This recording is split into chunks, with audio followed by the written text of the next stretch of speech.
Well, hello and welcome. I'm the guy from Major, and this is Friday Night Livestream. Gonna be back to the old days because the laptop bust, but we'll catch up on that as I set the stream up in the background, so be with you shortly.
Ooh.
Unfortunately, the old days, I couldn't actually set up a live stream from the console, so I've always had to do this kind of like background stuff. Now, I haven't had to do it since July. The problem is, how I used to do it, well, the laptop broke, and the solid state drive appears to have become corrupted, and therefore it's no longer being useful. Now, I do have someone scheduled to have a look at it and potentially repair it, but in the meantime we're back to the pre-July ways of doing the streams, which does mean I have to do this bit of faffing around in the background on the laptop in order just to get a thumbnail and assign it to a playlist and assign it to the correct game and things like that. And sometimes it can be rather quick, and other times YouTube decides not to cooperate, I guess you could say. And at the moment we seem to be having one of those nights where it is not cooperating, but I don't think I can be bothered to endeavour much further with it. I mean, I think I've got it assigned to the correct game, but it's not having the thumbnail, so I think we're just going to have to crack on as is. So, I will get the chat popped out. I'll close down YouTube because we don't really need to see it, and obviously that slows down the laptop. Hello Sean, hello. Right, let's get this onto the live chat. There we go, and I think that I have to do. Should be alright in reading that though, but we do have slow mode on. So I can unplug this headphones, stop Colonel Bogey's March. That's enough of you, thank you. And we can actually, should be able to launch the playlist. And I think if I'm correct, yes, the old days used to like it to be about 28. Oh, we should be alright with that. Something's being a little temperamental at the moment. Bear with.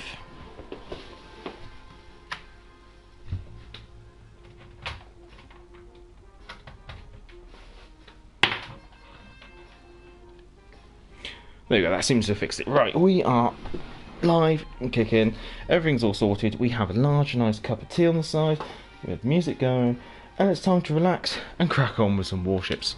So, I'm just going to start off with the Icarus, just from experience from the old days. I always found it best to start a live stream with usually a destroyer, sometimes a smoke cruiser or something, just to, just almost, gives me the ability to kind of like disengage, because I used to find that sometimes the start of streams used to be quite busy because everyone gets the notification. Hello Jeff as well, hello. Music has charms to soothe the savage major. Yes, it may certainly need a nice relaxing day, or evening. Work's obviously been stressful, but on top of that, my favourite teacup was smashed. That was a travesty, so I'm now having to use one of the other cups, so I've now got to keep an eye out for a nice old willow style teacup and saucer, because well, it has to have a matching saucer, so I'll probably have to get one, maybe two of those. And then my laptop that I've been using for video editing and live streaming for about the past year and a couple of months, solid state drives got corrupted. I've managed to recover pretty much all my documents, thankfully, but obviously it does mean that video editing is going to change for at least the next week or two, and also live streaming is going to change. So we're going back to the pre-July style of live streaming, where it streams directly from the console, which means I have not as much control. Obviously we don't have things like the office background, we won't have the be right back screen, we won't have the introduction or the outro. It's going to be very much like the retro old days. And then I guess on top of that, when it comes to video editing, I'm not going to be able to put a trailer, like an intro to it or an outro to it and things like that, because the laptop I do have on the site here is old and not fit for purpose. It's literally a very cheap old laptop that I have just in case. It can probably just about cope with keeping the chat up and keeping the music on the go, but anything more than that, and it would probably how do I put this politely, have a brain fart and die on me. So this laptop is very very situational, I guess you could say. Anyway, hello, I'm usual. Hello, for gamer smashing. Wild Thornberries, George Thornberry. Unfortunately, I don't think I can pull off a George Thornberry. Yeah, smashing. John, I have to say these Pan-Asian ships are hand-me-down from other countries. Major, you might like the Tier 6 Pan-Asian, it's just like the Jervis. Yeah, at the moment I'm steering a bit clear from them. First of all, I want to take a bit of a break. I've been very busy with the channel of late, and so I wanted to take just a little bit of a break, actually get back into enjoying the game. There was a point where I was literally playing the game to make videos for the channel, and so I rarely got to actually sit down and enjoy playing the game that much. So I've taken a bit of a break. I'm getting back into enjoying playing the game, playing some ships that I really like. And so I doubt I'll be playing the Pan-Asian DDs for. I'll probably do them over Christmas. I'll probably do them towards the end of November, a bit of January. Take it from there. I don't see myself trying to play them hard at the moment, especially with the humongous overpopulation we have. I want to engage something, but at the moment, all I seem to be doing is providing AA support, and the Icarus is a terrible ship for AA. Oh, the mug by an old shell casing. That won't break if it drops. Well, what would be the perfect shell casing for a mug? You probably want like trying to think. You probably want like a 70, with a 76mm shell be about the right size. That might do it. Devonshire's going sneaky. I should be able to stay clear of those planes for a little bit. If you come after me, I will pop a smoke screen though.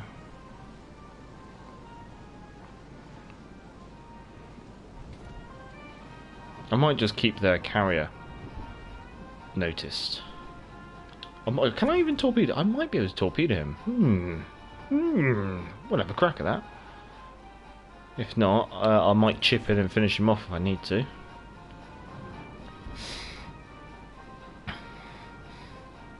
Oh no, not smashing. Yeah, my favourite teacup has been smashed.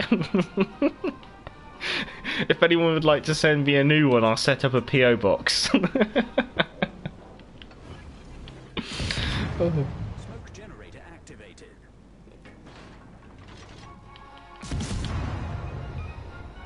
Jeff, I've been on the break as well. It's quite enjoyable. That's the thing. So sometimes you do have to just mix it up a little bit. What's this? A Fushing. Oh, your torpedoes can't touch me, so I'm going to keep harassing your carrier, which I've just set on fire, which should wrap him up. There's a Devonshire. Oh, that's a bit scary. Enemy aircraft carrier destroyed.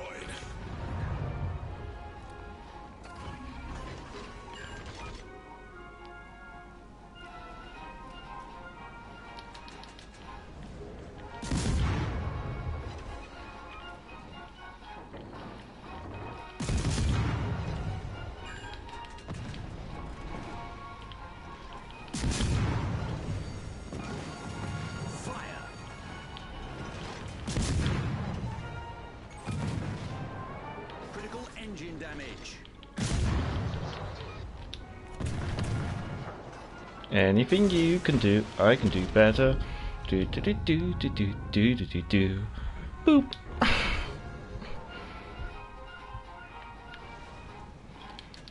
Enemy destroyer sunk. Thanks for the smoke screen. Ooh, will I survive this? Ooh, squeaky. What's that? Oh, I'm so dead. I am so dead. I need this fire to go out. 3, 2, 1.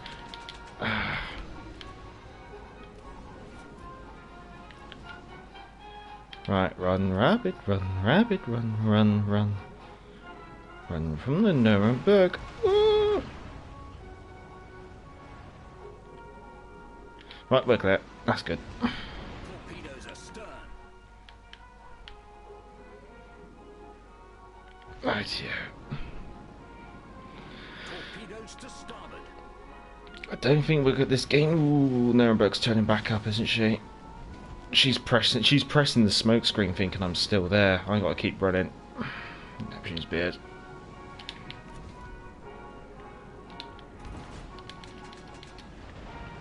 Yeah, Nuremberg's blind firing into the smoke.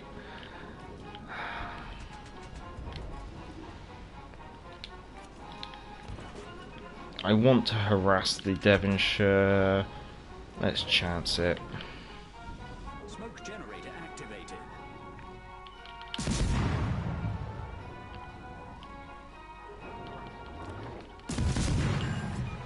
Get those defender ribbons.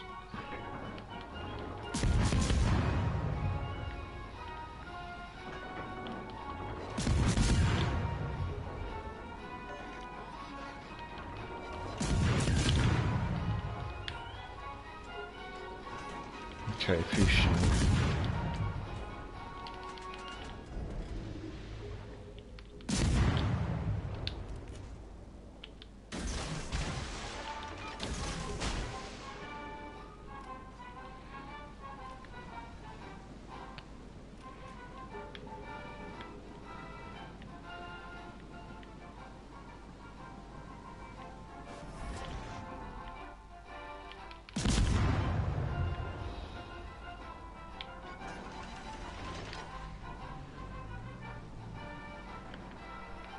Don't think we can peep over the island, unfortunately. And he's nose into our torpedo, isn't it? That's a shame.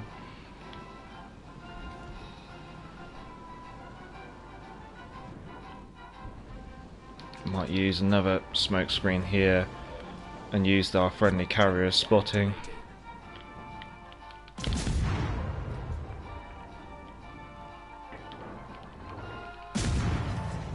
Smoke screen set.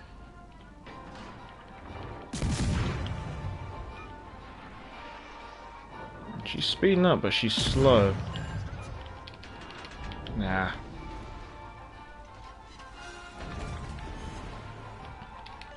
Nice work.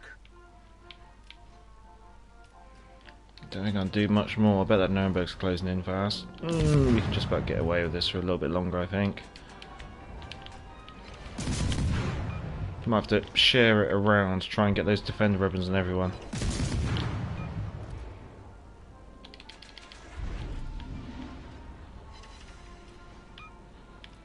Oh, not good, not good.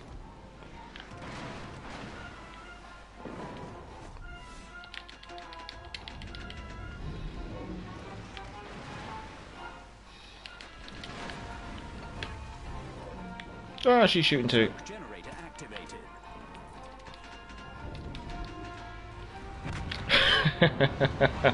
That was between a rock and a hard place for certain.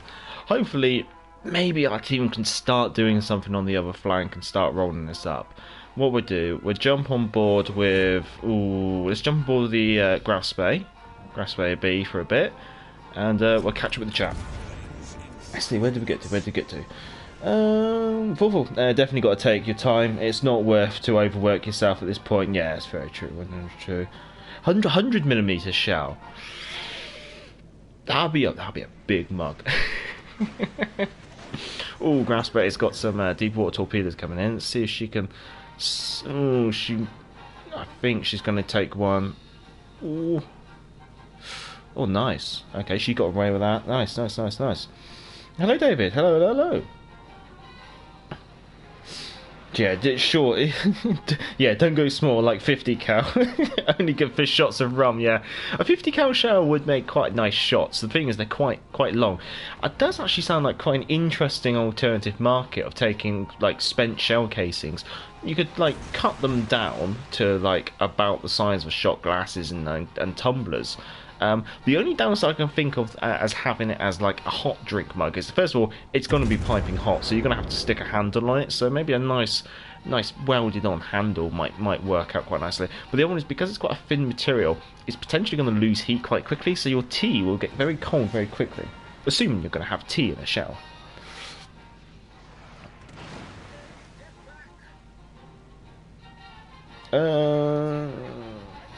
Jeff Hampton, something not right. Where's the Stumpy? Well, I think firstly because I haven't rescheduled the stream, I didn't really tell my moderators when I was streaming. I just said I'll be streaming tonight. So I can see that Brandon's turned up. So we got one moderator. I think the Canadians are probably at work. I think Criv says he's popping up the missus, and there's Stumpy. There he is. Major is definitely a watership down guy. Bright eyes burning like fire, most certainly. Sean, I'm from a Devon, and I hate the fact that they dropped the Shire from Devonshire. Oh, have they? Is it just Devon nowadays? You are right. Yeah, I do prefer Devonshire. I do. Jeff, Devonshire should be a solid cruiser choice for the next rank season. Yes, she has a very good anti-aircraft capability, very capable. Hello, Mike Exclaiming. Hello, and hello, Brandon. You guys see the new bundle for $85 for a tier 2? I've seen you mention it. Is that at the moment it's Xbox exclusive? I believe you were saying, Brandon. Jeff, bigger is better, no? Most certainly. I thought we mean the free bundle. David, free for Game Pass, yeah. Jeff, in regards to teacups,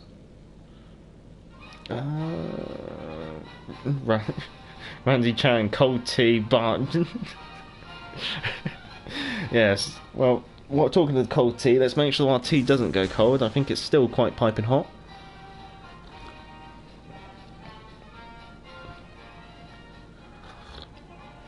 Like I say, so what do you think of the new destroyer line? I find them one of the balanced line in the game. I haven't played them personally. Come up against other people playing them. Quite a lot of people seem to be enjoying them. They do seem to make interesting hybrid destroyers.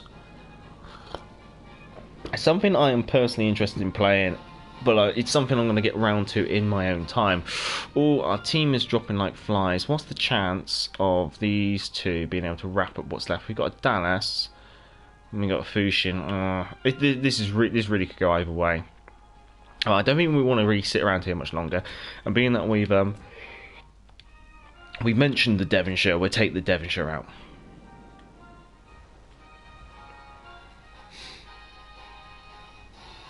Let's see. There we go.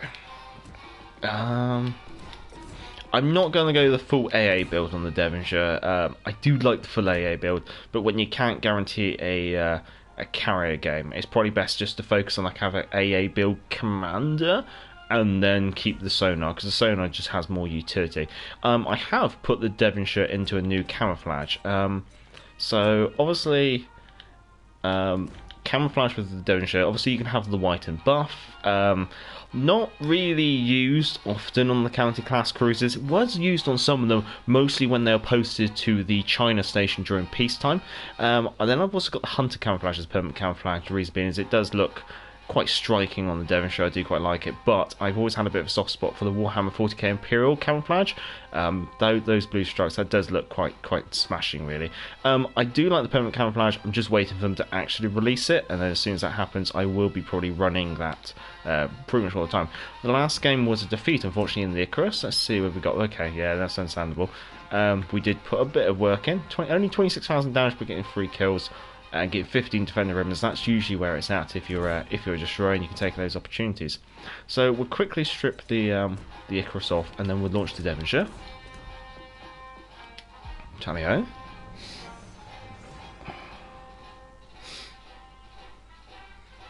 Oh, hello, Lucian West, and hello, Andy Mac.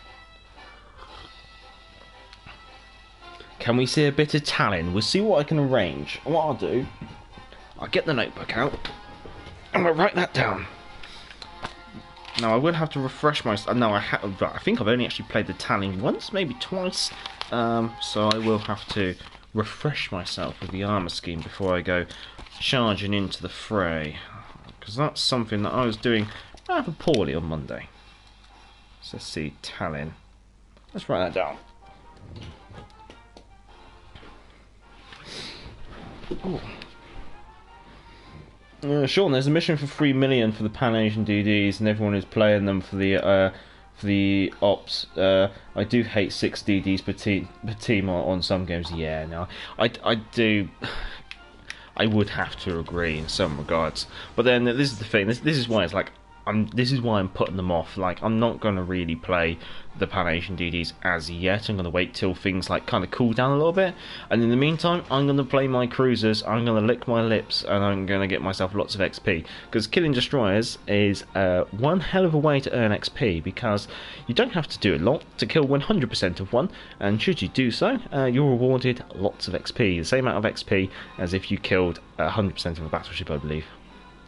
So if you're grinding a ship line or grinding a cruiser line or something, now's probably the time to grind it, get yourself into some cruisers, and start smacking those DDs about.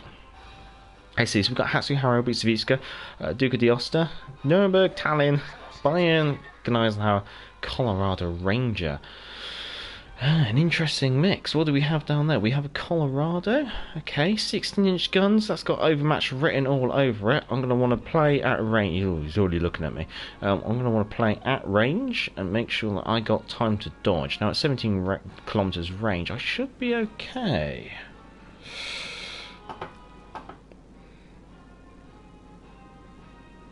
Why are the red stripes offset on the Union Jack? It's so you know which way around you're flying it.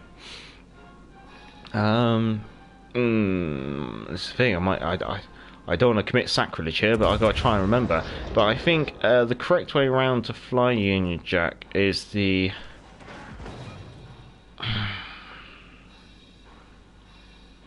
I think it's uppermost red against the flagpole. I bet I got it wrong. Okay, we've got the Hatsu Harrow. On goes the sonar. We're not taking those chances. We would probably focus the Hatsu Harrow if we can. Torpedoes dead ahead. Torpedoes direct front. Okay.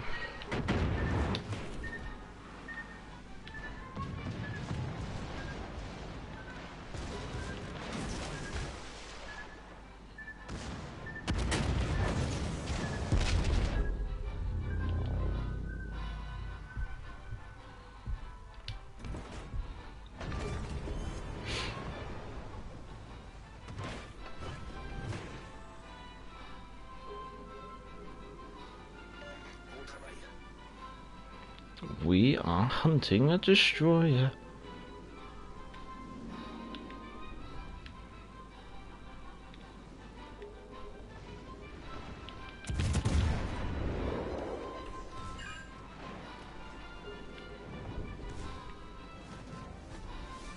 Should be safe from the battleships for now. Oh, the little devil's gone and got around the corner.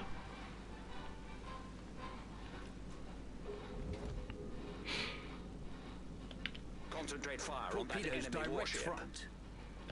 Come on. Teammate, I need your support. Yeah. We're gonna have to go hunting after him, and the sonar's run out. Oh, this could be a little bit awkward.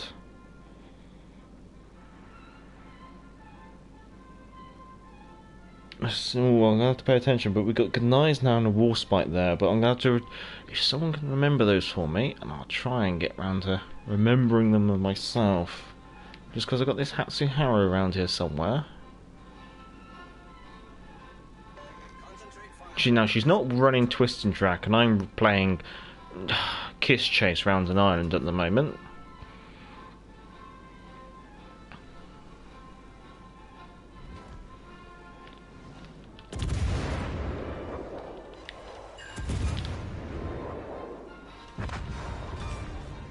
Alright, let's get it turned in now.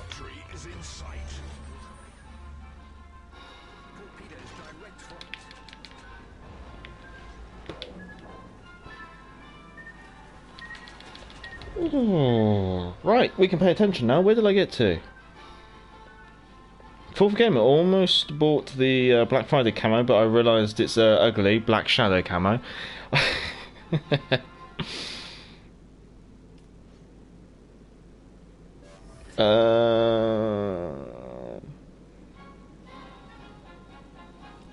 Well, no one's corrected me. In regards to the Union Jack, I'm pretty sure it's uppermost red against the flagpole.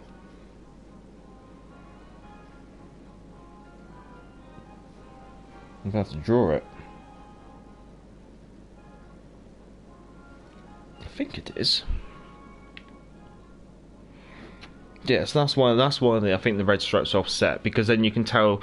Because, as with most nations, if you fly the flag upside down, it's a way of indicating that you're in distress. So obviously by having the red offset, you can tell whether the flag's being flown upside down or not.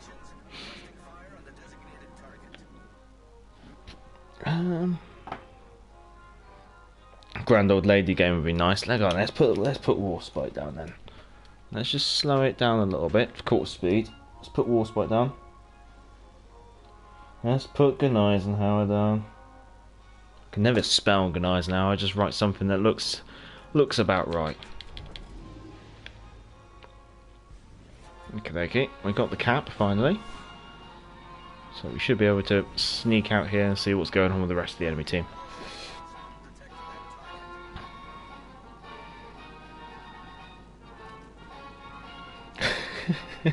Sean says, make sure you get the flag right, or the Queen will send her corgis to hunt you down.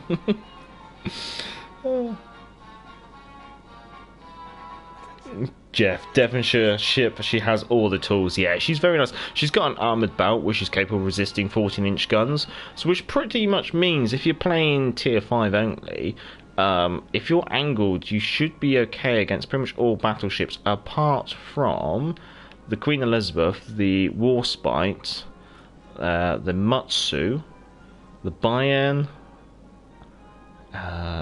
West Virginia,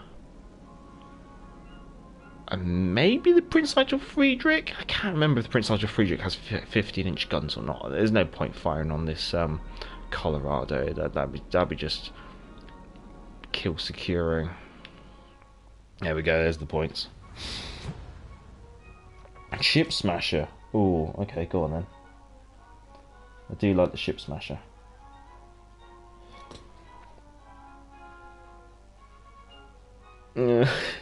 Somebody says the Devonshire's missing smoke. I think if the Devonshire had smoke, she would just be OP.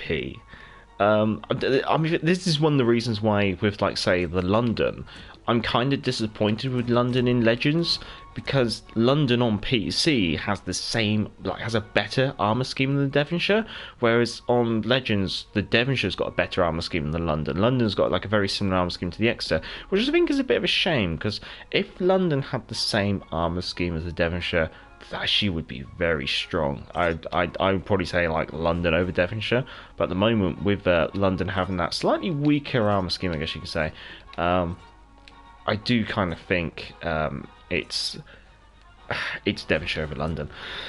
Let's actually put a proper commander in here. Let's go Kuznetsov. Okay, let's put some modules on this. Oh boy, I really have not played this ship. Let's go propulsion. Let's go steering. So we always do. We will put a booster. We'll put a credit booster because it's tier 6. We will put a camouflage on. A type 1. Yeah, that would do. Right, let's have a look. Armor scheme. Let's see. So she's capable of ricocheting 14-inch shells off of a large majority of her armor. She can also do 15-inch shells off the deck. That's quite amusing. So probably a better armor scheme than, say, the Surrey. Okay. A very poor torpedo reduction, so you don't want to be taking torpedoes. Okay. Torpedoes, only 4 kilometers. Remember that one. 5-second rudder shift, that's not too bad. A very large turning circle. Not the fastest either. Radar, yeah, stick with sonar. Yeah, let's have a crack at this and see how things go. What's the worst that could happen, he says, before he gets dev struck. Hello, Vaz, hello.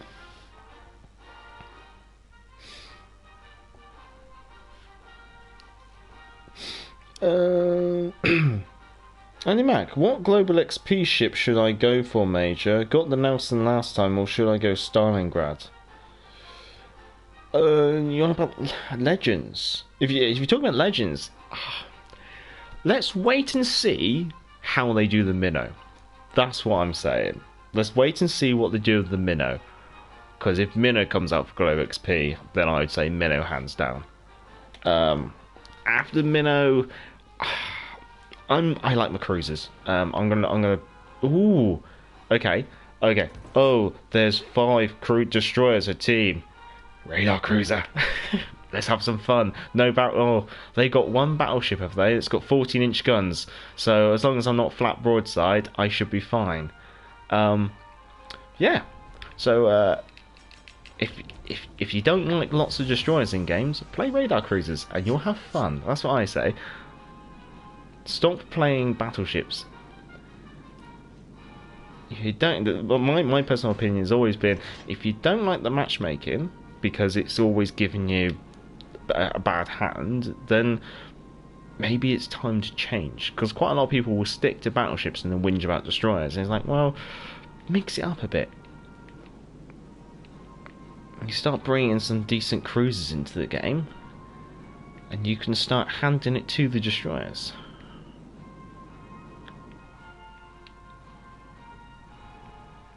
Let's see, what are you? You're a Kiev. Okay. Let's slow down for the corner. I'd love it if the Kiev would drop a smoke screen in, but I doubt it'd do it. Reason being is like smoke screens are so precious in this game. What I'm going to do, let's lock our guns off to our starboard side. Let's try and get into this like area here. Let's see if we can then use like an island to blank off most of the enemy team. Let's see, we've got an enemy Tallin down there. Okie dokie. AP monster the Tallin. Yes, she certainly is. Stumpy, I see you're requesting the Jervis, but if we're going to go for Ship Smasher, I think we're passing the Jervis. Itago is very desirable. Joshua is correct. And hello, Joshua. Hello. Flint is where it's at. Yeah, Flint is quite nice. I don't think Flint's global XP. Right, we are spotted. Let's have a look. Our radar range is 9 kilometers. Our detectability is 12.8. So there's no real guarantee, but at the moment we should be okay to say get into a position here where we can say maybe engage the Nuremberg, and then should the objective start to be contested, we can start the engagement.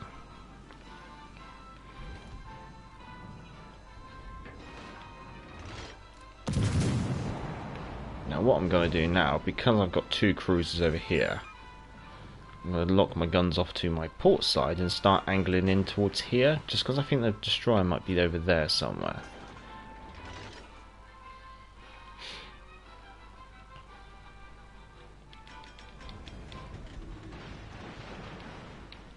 Now okay, lock on guns, right, thank you.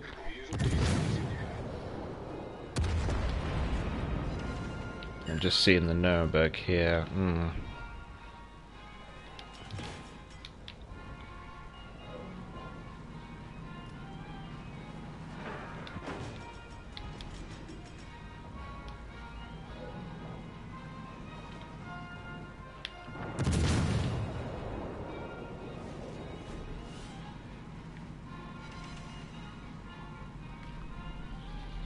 Okay, while we're broadside on to an enemy and hope he doesn't come around the corner, let's have a look at the chat. Where am I? Andy, I'm waiting then. I don't blame you if there's a chance the minute might go. Major, what can you tell me about the Tallin? Historically, probably not a lot. She's supposed to be a Hipper-class cruiser hull, but with like Russian turrets and superstructure mounted on top. But there we go, that's what I was kind of expecting, but we managed to get away with that quite nicely. Reason being was, at the start of World War II, the Germans realised that they weren't... Basically, they decided not to finish off the Admiral Hipper class cruisers. I think they had Lutzow and... I'm trying to remember now. There was Seydlitz and Lutzow. They decided not to finish them. The reason being is basically war constraints. They don't want to be wasting the steel on stuff like that. Okay. I suspect she fired torpedoes. No, she didn't.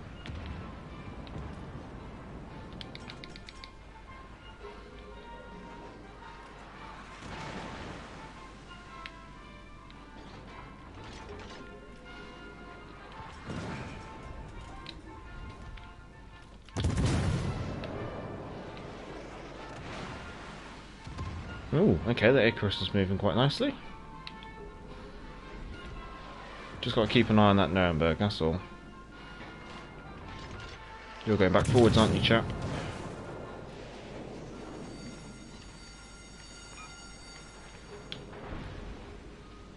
I'm just going to wait for... Oh, hello.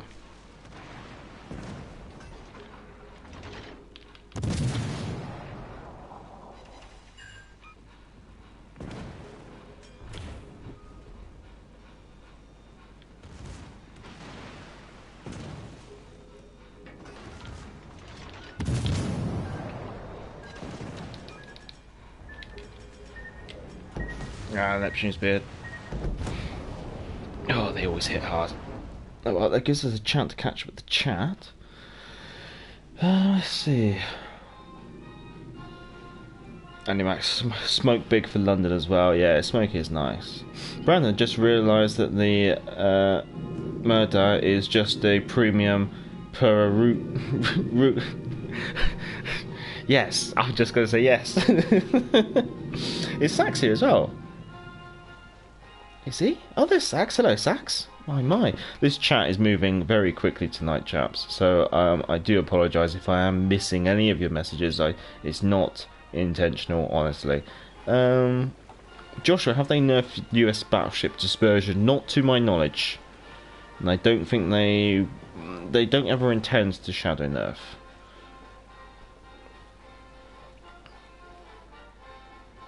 Bought WV and it's just a shotgun. WV. West Virginia, yes, yeah. Well, it's kind of understandable considering she's got 16-inch guns, so she can overmatch pretty much everything. 16-inch guns at tier 5 is pretty powerful, especially when you consider that she can go up against tier 4s as well.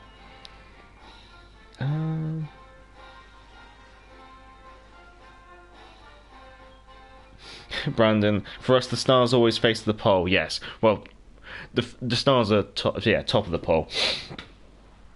If you say face the pole, you could always have it upside down, I think. Good Gneisenau, yeah, will do. Oh, everyone's trying to have a crack at spelling Gneisenau. We can cross the Tallin off. It's a shame. I think I'd like, out of the Tallin build I've got at the moment, I think I'd like just a little bit more rudder shift, I feel. A little bit more rudder shift, a little bit more speed. She feels a little bit lumpy in the water. Oh boy. Flint is a Greek fire ship. Yeah. I wouldn't recommend equilibrium power on the Atlanta class cruisers though, because your shell caliber is just not enough to make it work. So I went for Eugen for my last Globe XP ship and was not disappointed. Yeah, if you like the Hipper, you'll like the Prince Eugen, because they are practically sisters at the end of the day. Jeff, quick pop in, say hello, give the stream a like, and the wife and I heading out on the date night. Oh, well, have a good night. Have a great weekend yourself as well. Sean, I got hate mail on my games earlier in my Duke of York. My team all went one way and I was taking 4 tier 7s, so I turned around to join my team who won, and I got hate mail for not taking the 4. Some people just don't understand, do they? My favourite one was someone sent me hate mail and told me I was cheating because my carrier went undetected when they were shooting at me. Yes, of course, I have a special button on my controller that turns the concealment on and off. I wish. Alright, I think...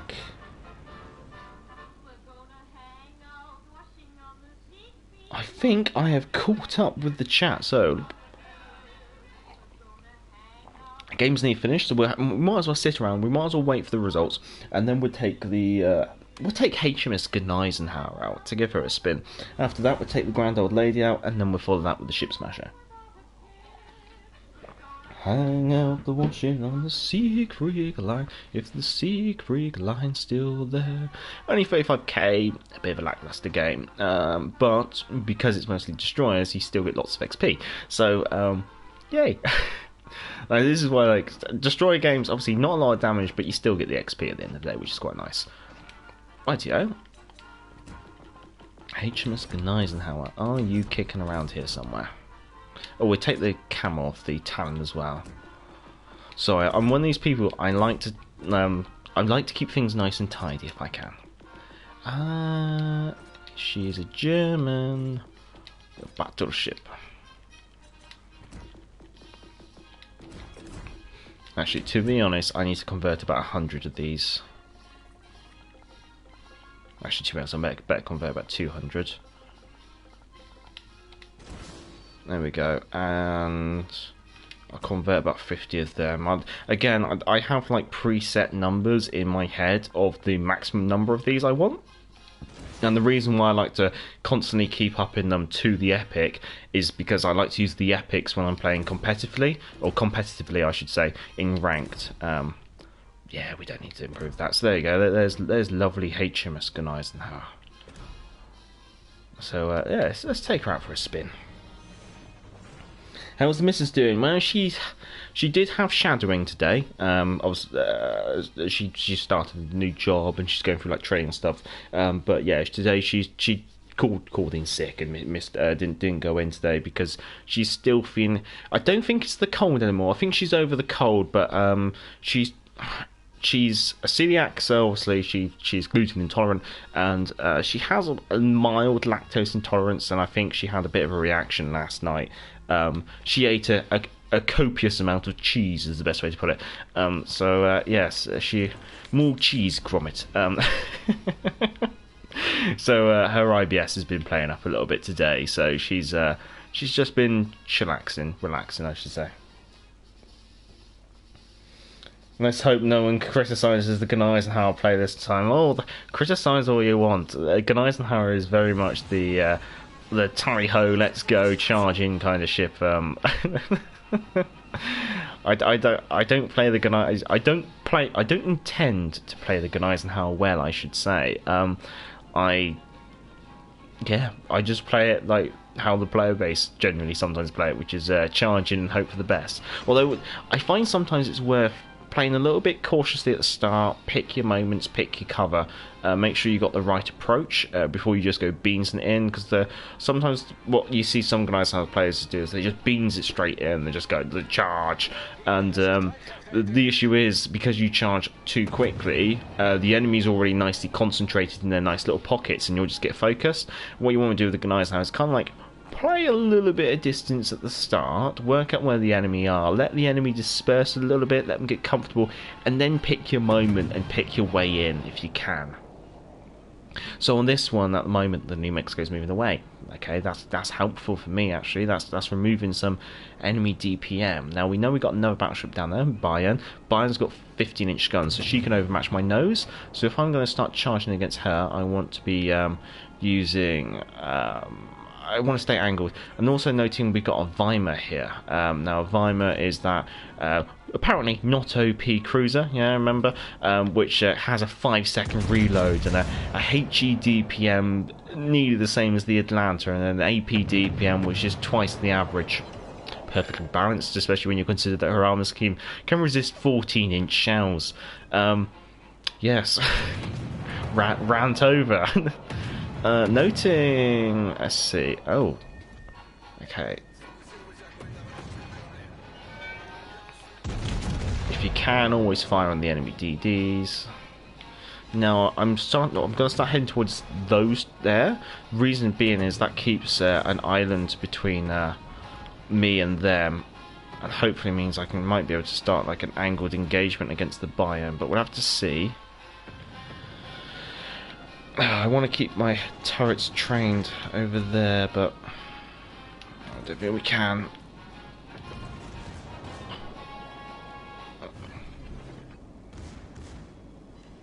Okay, secondaries are joining in. I really got to hope the Mahan doesn't have torpedoes. Cool. Can the rear turret come round? And we should be in secondary range. I'm going to start slowing it down here because I want to try and maximise my time that I'm going to be engaging. We've taken a bit of a hit. What from? Probably what was a Bayern.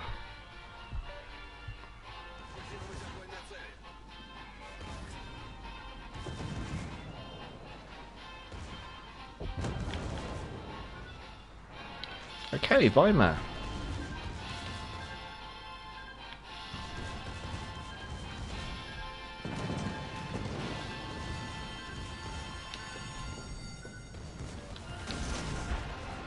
Of course, this is the usual joyous moment where he gets a shot every 5 seconds and I've still got turrets turning around. Well, damage con that, the reason being is we are running fight fire with fire, so it might help. Now his citadel is about there, so let's hope for German dispersion too. Of course, I end up with 3 shells splashing short of the target and 1 shell going long at the target, of course. German dispersion. Without you, I would never be able to hit anything. 2 shots short of the target.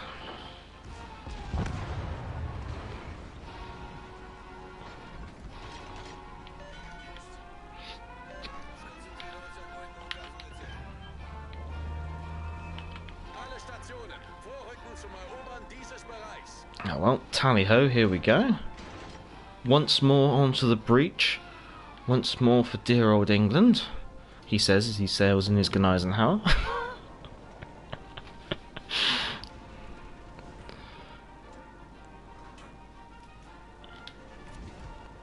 Yep, acknowledge we do have torpedoes ready on the starboard side.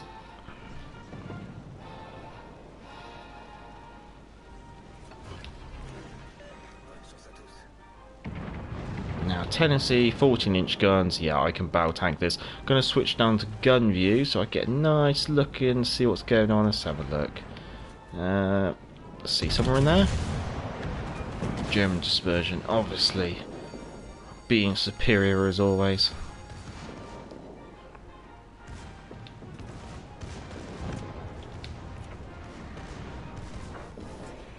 She's continuing to... You know what? There's always one torpedo.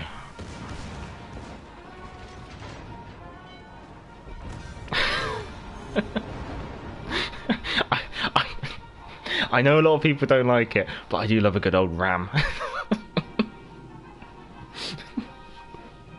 So, get your complaints ready now. Ramming speed. Yes, Stumpy. Stumpy knows me too well.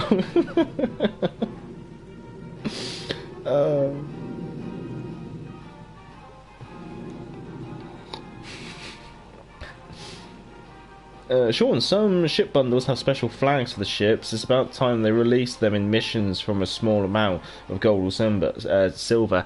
Yeah, I would like to see slightly, or even have, when the ship comes out, yeah, have the ship on sale. Have a bundle the ship with some with the booster flags, the commander rate, and the flag, and then please have the flag on sale separately. Let people have the opportunity to go, oh, I've already got the ship, but I want the flag. Or, I'm not really interested in the ship, but I have the flag. You know, like, that's what I would like to see. Maybe that's something I should really put back into feedback, I have to confess.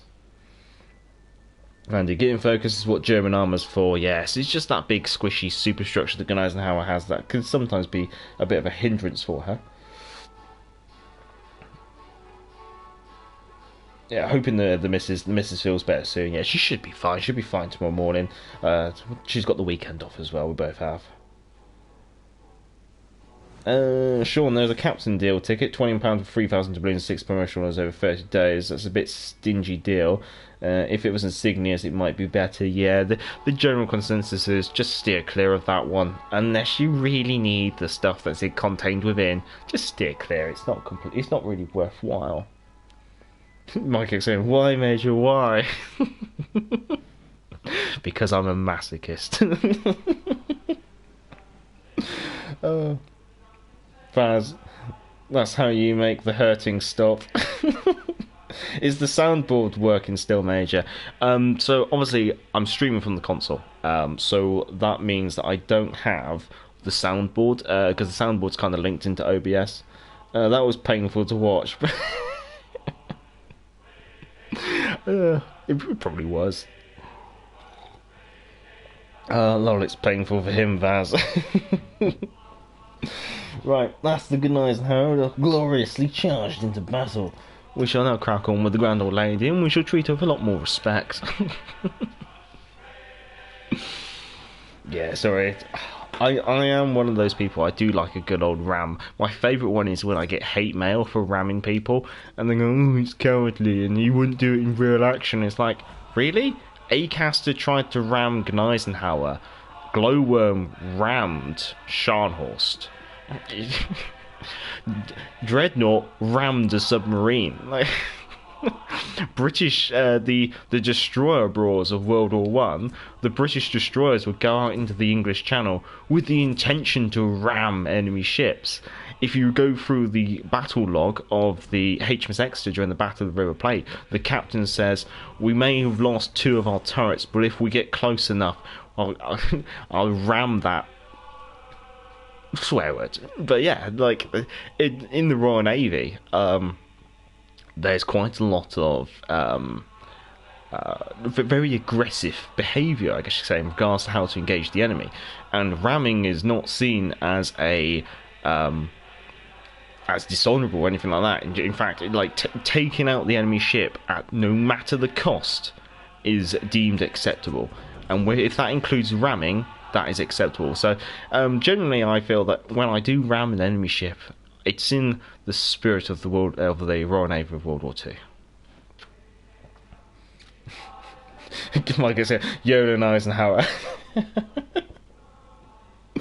Yorck game when? Oh, go on, man. Let's get a Yorck. Yeah, let's do a Yorck. She should be alright. Sean, British camo makes the ram harder. Honestly, maybe I should put the Yorck commander on my Gneisenau.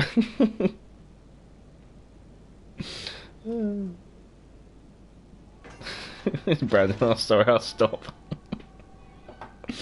Randy, in real life is a poor way to make any sort of argument in regards to video games. That's always true. It is an arcade game at the end of the day. And let's be honest, what kind of fleet action would have 4 battleships aside and only 2 destroyers? In reality, you would be looking at probably only about 1, maybe 2 battleships aside, the carrier, probably 3 cruisers, and then probably the rest of it being destroyers, somewhere in the region of probably about 5 to 6 destroyers. That's based off of Mediterranean actions of the Royal Navy during 40, 41.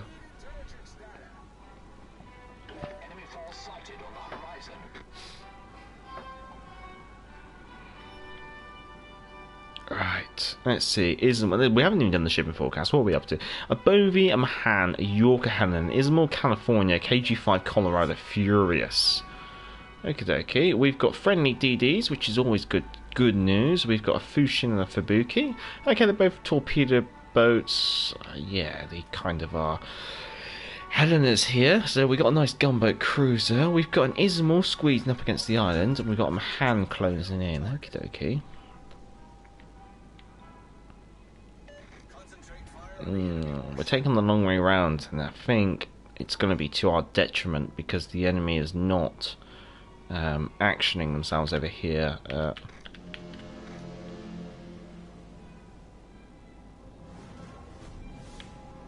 Okie dokie. Actually, it might work out because the Ismail is potentially going to make herself available through the gap there, so we'll keep eyes on. Vans, this game is real to me, damn it. Let's be honest, it's probably the closest I'm ever going to get to a British battleship.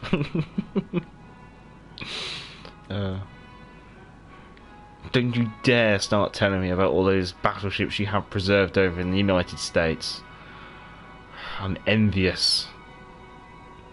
All we've got is Belfast and Cavalier. Right, okay, looks like the Ismail's going to start coming around the corner, so we are going to position here. Let's see, our secondary range is 7.6. We are spotted, probably by the Mahan. Right, time to start moving forward. Now, at this range, I think actually Warspite has normal AP. Yes. Off to a cracking start, indeed. Right. Let's see. We'll push south and see if we can back up our DDs before we start maybe engaging, say, the Colorado or something. So let's get moving.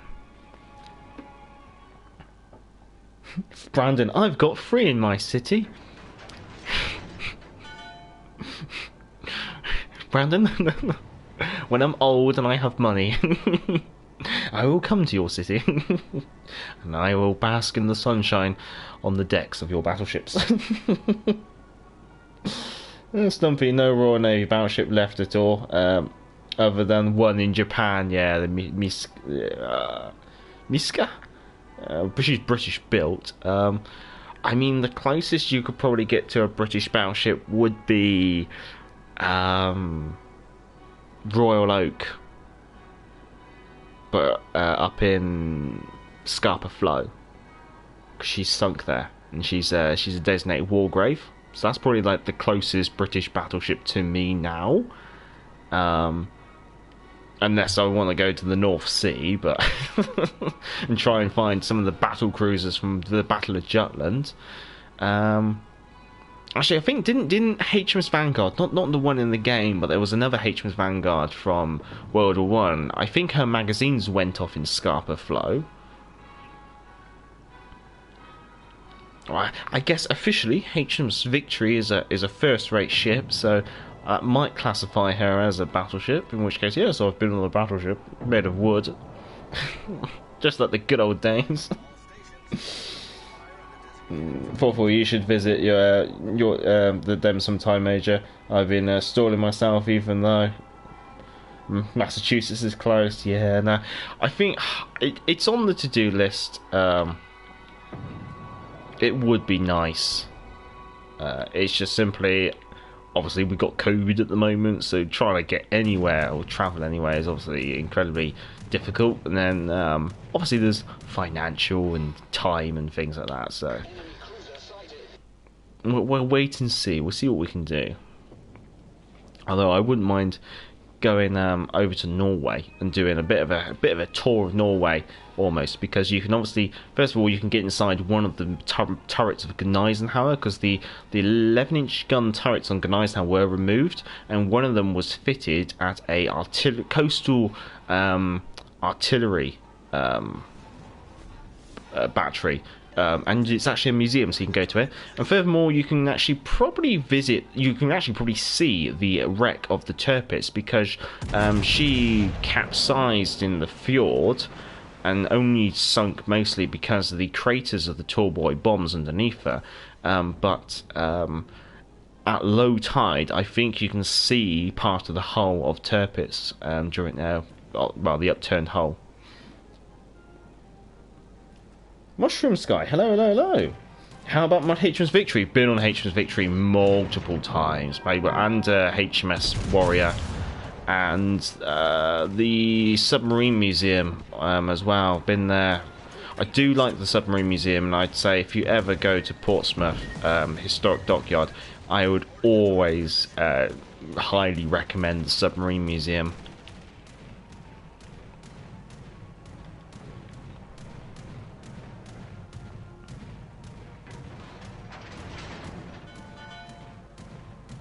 Okay, he called that squadron off, but managed to shoot the aircraft down at the last second. What's that? California. Okay, we'll keep an eye on that. In fact, I think we will load up AP.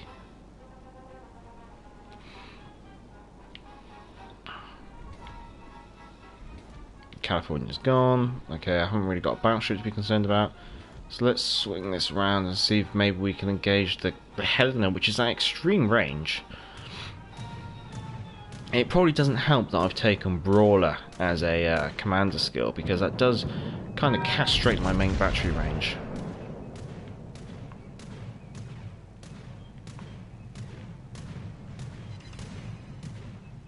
One overpelling, 2 hits on the Helena.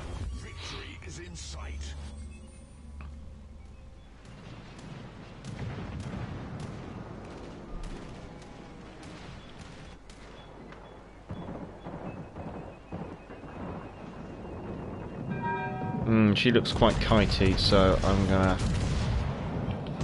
do a bit of a scatter, see what we get. We got a penetrating hit with no damage. Must have hit a turret.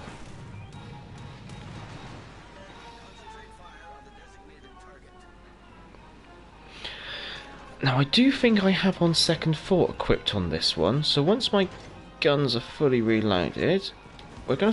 Oh no, I've taken it off, have I? That's a shame. What did I switch it out for?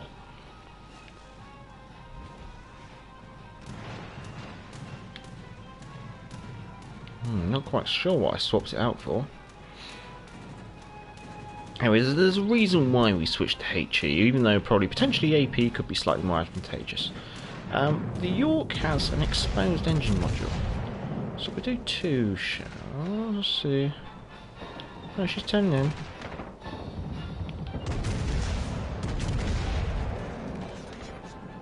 Oh, she's being very kitey.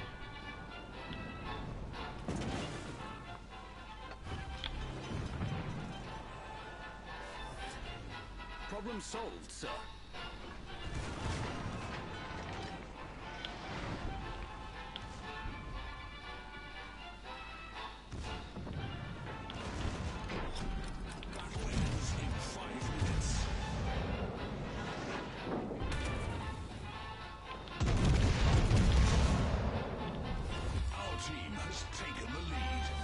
Oh, well, stop messing around. We'll stop playing with our food now.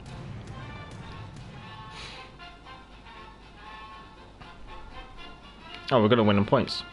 I've been playing with my food too much.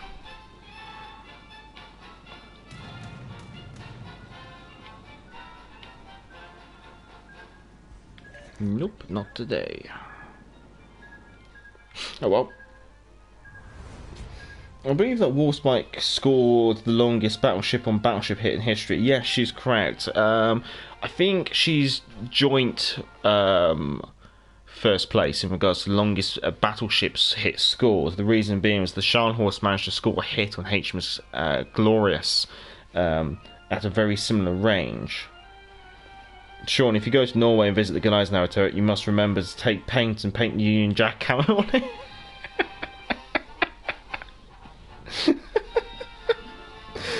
Stumpy normal APVs. Major in the Warspite. Don't aim for the deck line. I know, I'm terrible at that. Back in the Spanish-American Civil War, we have the USS New Jersey, submarine USS Buchan, and USS Olympia, which was Dewey's flagship during the Spanish-American War. Yes.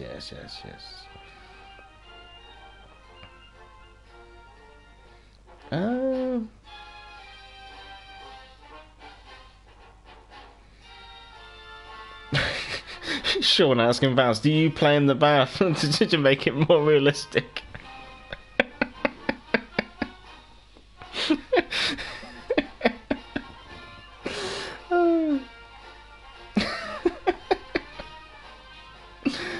Oh God! Alright, let's see where have we got to? Let's see. Mushroom Sky. Oh, it's been a long time lurker of the channel. Well, much obliged. It's always good to shout out in the chat because you get a thank you at the end. And I guess I should always do, if you can, chaps, if you can give it a thumbs up, you'll obviously be much obliged and help him. Brandon, I'll be up in Massachusetts in the spring for a vacation. Lots of ships there too. USS Slam. I think isn't South? Oh, I probably have to say Salem. Isn't she? Is she at Baltimore? Massachusetts, USS Cass and Young, USS Constitution. Andy Mac, did you know that Exeter has completely been salvaged from the Java Sea? No. I didn't know Exeter had been completely scavenged. Let's not use the word salvage. She's been scavenged. I know Repulse and Prince of Wales. No, yeah, Repulse and Prince of Wales are being heavily damaged from explosives and stuff like that due to scavenging as well. Good lord, I can't believe Exeter's gone. I hope they've recovered. Obviously, at the moment I haven't got the internet to do it, but I hope they have recovered HMS Exeter's Belle, because I know they did HMS Prince of Wales's Belle very like in the early 2000s. So I hope they've done the same with Exeter, because that'd be a shame. Oh, hello, Warships Love. Hello.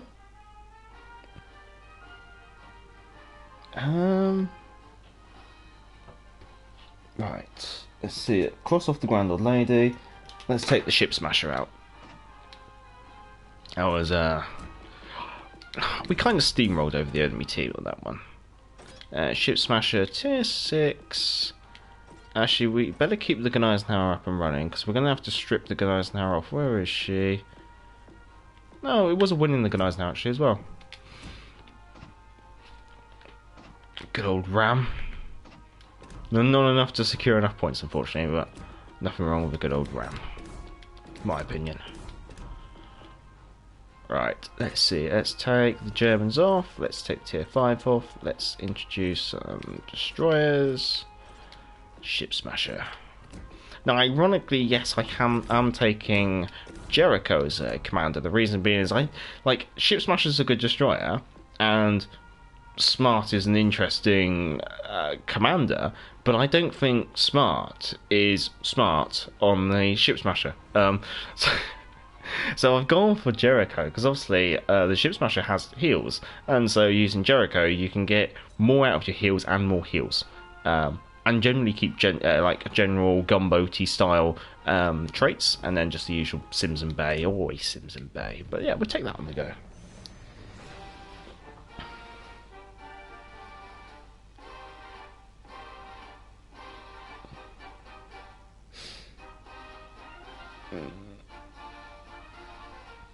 Sean, is the British salvaging them? I don't think it's the British. I think it's basically they're being scavenged for scrap.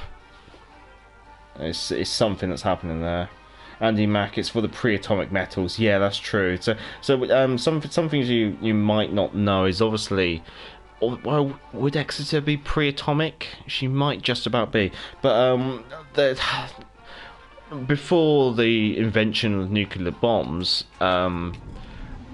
basically steel, which has been manufactured after the invention of the nuclear bomb, is kind of like tainted by radiation, background radiation caused by the atomic testing and things like that. So pre-atomic steel, pre-atomic weapon steel, obviously has a very negligible radiation, and therefore I think it's quite desirable in satellites and like medical equipment, things like MRI scanners and things like that. So ironically, I think Voyager, the satellite that's been sent out, inside Voyager is a tiny bit of steel which has come from a German battleship which has scuttled itself in Scapa Flow. So be proud of that, Germany. German battleships are venturing into space because of pre-atomic steel. Because this is the thing: if something is sunk during battle, it is classified as a war grave and therefore should not be disturbed. That's the same with like civilian vessels which are sunk. However, in some areas of the world, like out in Indonesia and Malaya, I'd probably not call Malaya anymore, and Singapore and stuff, any of the actions around there, around New Guinea and the East Indies, there's illegal salvaging, which usually consists of simply they strap explosives to the ships and then blow them up and then scrape up all the bits and bobs, which it's not very respectful, is the best way to put it. It's not something I agree with. I don't think it's anything that anyone can really agree with. I think we're going to end up engaging this Icarus from around the corner.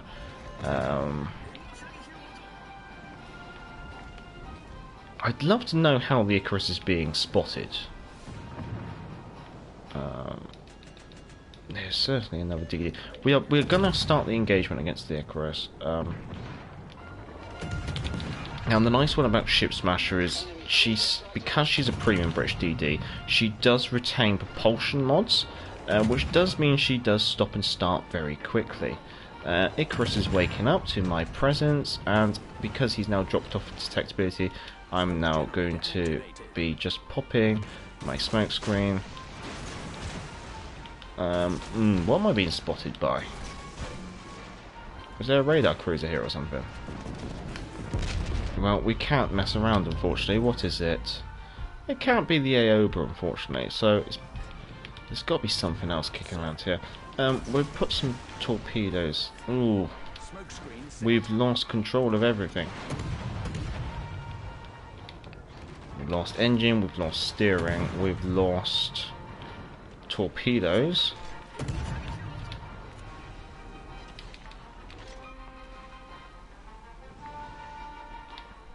What was it? Belfast. Neptune's Beard. I didn't notice the Belfast.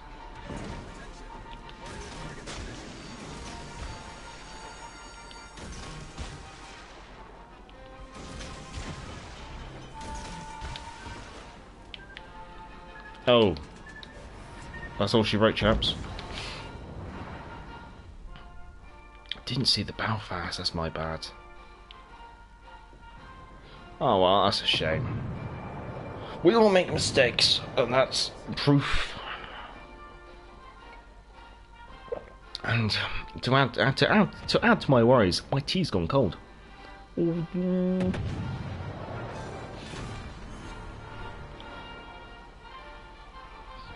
Oh, we can't complain about that, can we?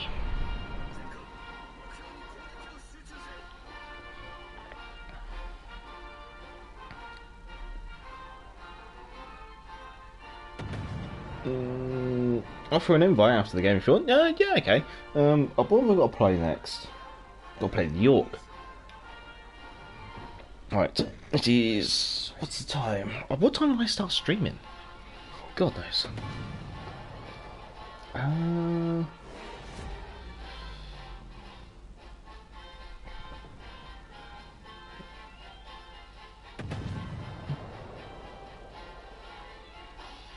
See, I'm reading through the chat. I may not read every single one out loud. Sean, the Germans will claim space now. Gives me very much like Iron Sky thoughts. If people ever, Iron Sky was a very odd film. That is the best way to put it. 1 hour and 16 minutes. Oh, thank you, Stumpy. Okay, so I started streaming about 2000 hours, give or take. Okie dokie.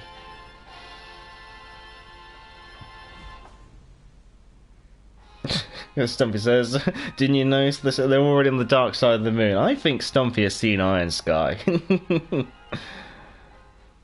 Eek Major, Death, yeah.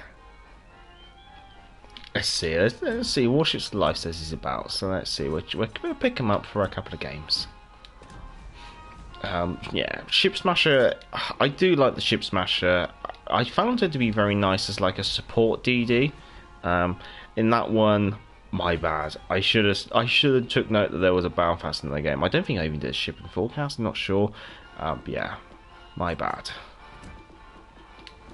I'm probably chatting too much and enjoying myself too much. Yeah, we'll put a Type 1. We'll put one of those on. Put one of those on. There we go. I better stretch my legs as well. Can Action join? Yeah, no worries. If he's about. There we go. Just let him know that obviously no one's going to be able to hear him. Oh well. I'll probably stream for about another half an hour, 45 minutes give or take. So on that bombshell, we'll crack up the red wine. We'll start to relax a bit more. And fingers crossed I don't start being a potato. But yeah, we'll get the York done. I might return to the Ship Smasher. I'll put a star next to that for now. If there are any more requests, let me know. However, obviously, bear in mind there's not a lot of time left. Major, never stop enjoying yourself. that's the intention, I guess. Say.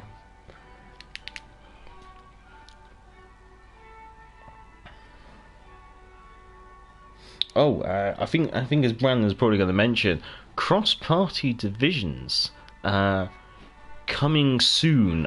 February, March 2022 is what they're saying. Stumpy says Hood. Oh, I do like Hood. I've been enjoying Hood again recently.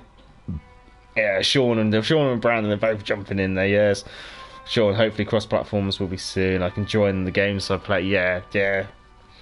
Come on, Action. Just waiting on Action Pumper to pick a ship. Worst comes to worst, maybe we'll have to put the Brody on.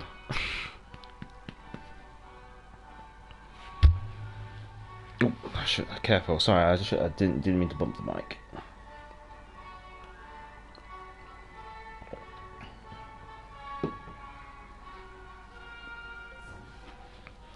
There we go. We got the Terrabelle, we got Hood, and we have the York. So, York. Armour scheme. Nose, not that good. Main armoured bout, sufficient to resist 14-inch shells. So that's something to bear in mind. She's an 8-inch gun cruiser. Very AP-centric, but you can use HE. Torpedoes, she's got plenty. I think she's got 2 launchers per side, if I recall off the top of my head. Now, one of the weaknesses of the York is she does have exposed engine modules. So if you do take a high explosive hit dead centre on the ship from a high enough calibre, your engines will get knocked out. It's one of the weaknesses of the German cruisers, especially tier 6 up. Don't want to get caught out. So we will have to pay attention, because we did not pay attention last game, I have to confess. So we have a Gneisenau on the enemy team, 15-inch guns. That's got overmatch written all over it. In regards to the cruisers, we've got Dallas, which is the only 6-inch gun cruiser. We've got Pensacola, Surrey, and Indianapolis. They're all 8-inch gun cruisers. And then we've got Cheshire, which I think is a 9.4-inch gun cruiser. It's 9 point something, maybe 9.2. And then destroyer-wise, we've got Gajamada, which is the radar destroyer. We've also got Jervis, which has got sonar. And then we've also got the Fubuki. And let's see, where should I go? I'm going to go to the left flank. The reason being is on the left flank we have one cruiser, one battleship, one destroyer.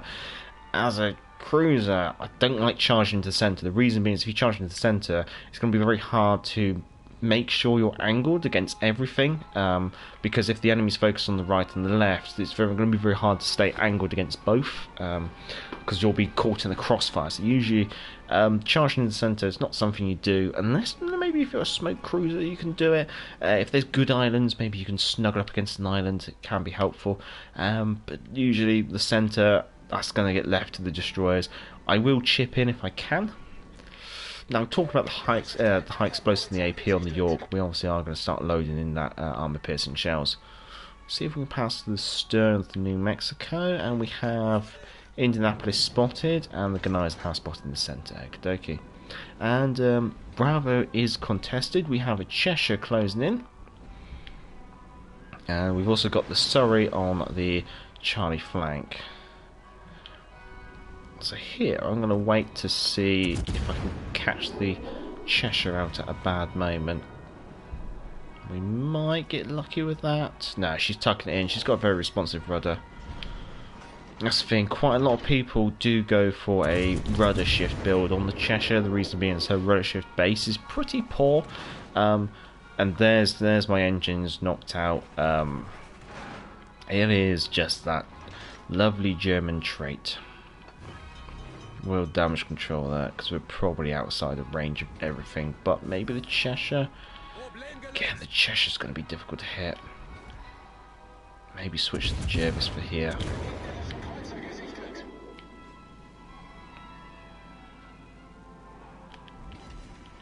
Getting a couple of defender ribbons on the Jervis. Even AP against a destroyer is still worthwhile because every little helps. Cheshire's weak. We can catch her broadside. So the Cheshire's kind of showcased the very reason why I don't like to go into the centre. You will get hit from everywhere. Nice work.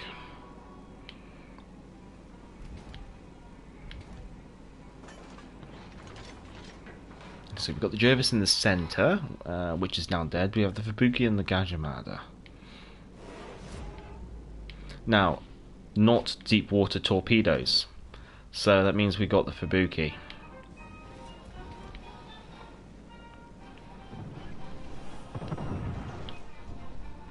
Okay, well, let's load in a bit of there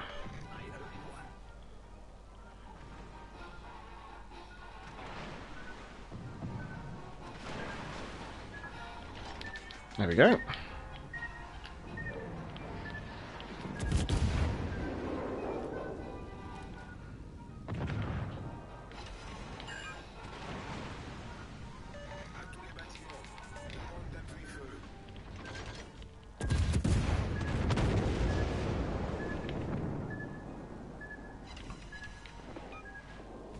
Ooh, where'd that come from?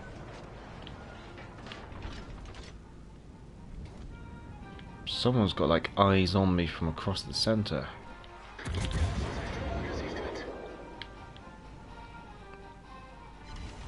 Concentrate fire on the designated target.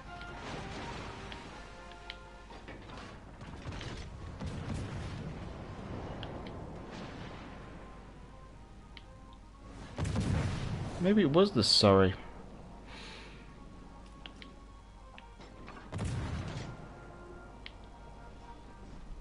Maybe. Good show.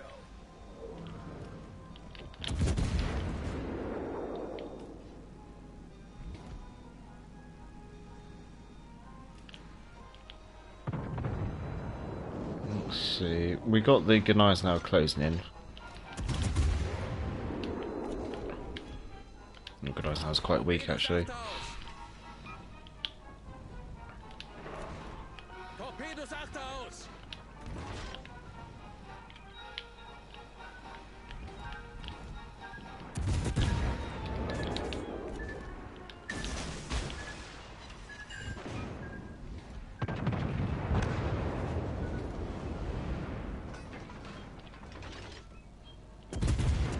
I'm aiming a bit high on the Indianapolis. The reason being is because he's angled. I'm hoping to get penetrating hits on the superstructure. Unser Team hat die Führung übernommen. Sorry, on the Dallas. Probably Dallas. Well, the cistern on the Dallas is it's above the waterline between the two funnels. So ideally, if you're going to fire AP at the Dallas, that's where you want to be getting hits. Fortunately, I think that was a bit too far out. She's going to start accelerating again. No, she's tucking in now.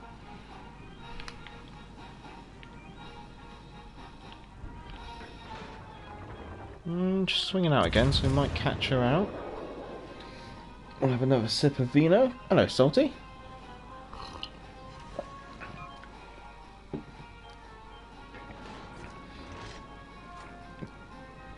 Kid and Ship Smasher are great support for DDs. Yeah, that's true. I do like it, but the sonar and smoke will always be first place for me. Yeah, don't blame you on that one.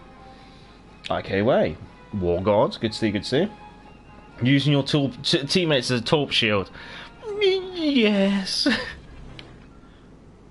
Katapultjäger in der Luft.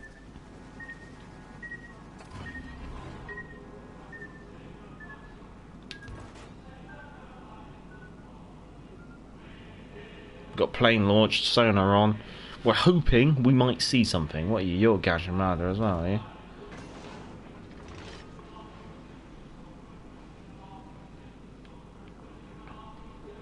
Well, we're a smoke screen, so we might as well press it.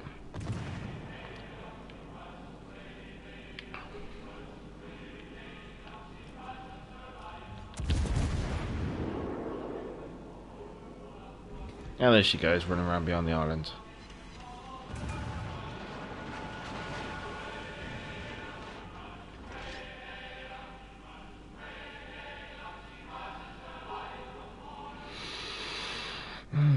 Why is my plane not spotting the Surrey from here?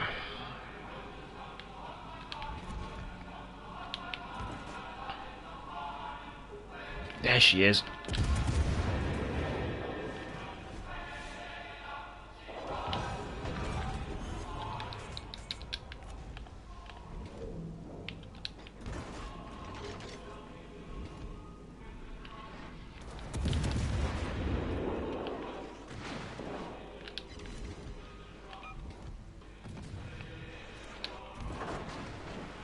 Katapultjäger zerstört.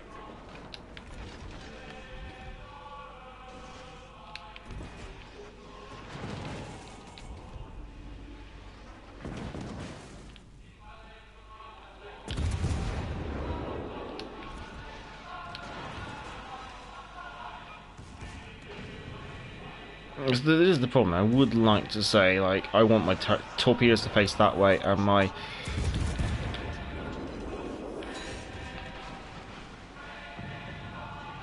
someone else should finish her off. There she goes.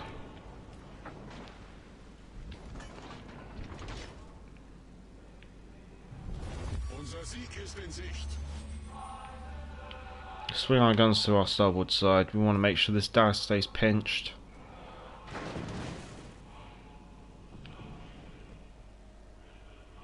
Okay, gonna aim high.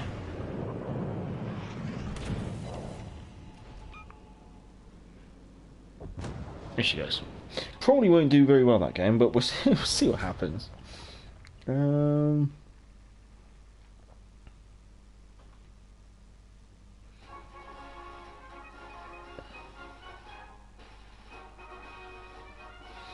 Let's see, where did I get to?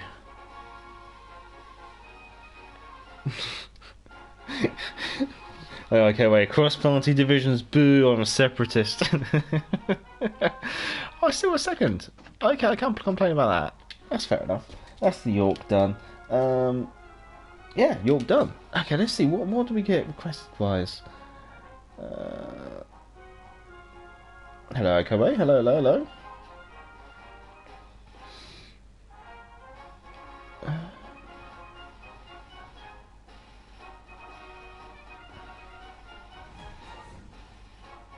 So I'm just catching up the chat. I'm skimming it because there's no point in me reading out every single thing. Sean used New Mexico as a shield for torps. I like it.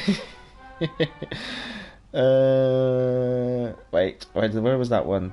Stumpy, the kid with no heal. I think the kid has a heal, and I'm getting older quicker. Well, the ship smasher has a heal as well. Unless you're talking about something else. Right, I'm gonna try and see if I can just catch up. Good afternoon, Pixelmo. Good afternoon, good afternoon. Hope everything's well with you. For me, not so well. My favourite teacup has smashed and my laptop has killed itself. Hence we're streaming from the console. Hence this. But we're fingers crossed we can get things fixed in the future.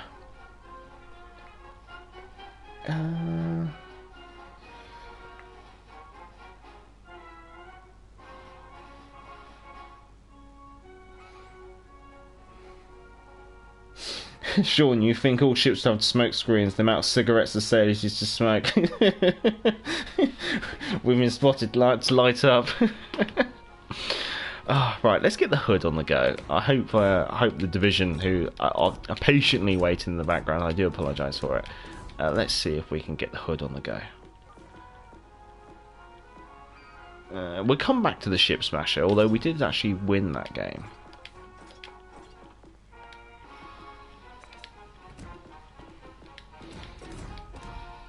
Wait, let me just get the credit booster on that. And then for a bit of fun.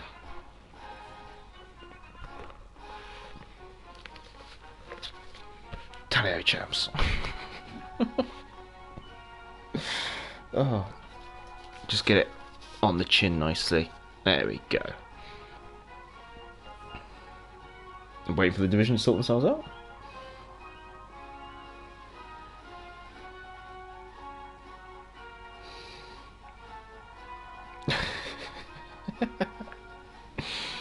Right, I think everyone's sorted.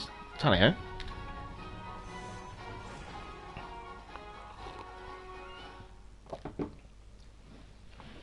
Although I do think the Hood had a fully enclosed bridge, so the tin hat may not be completely necessary for HMS Hood.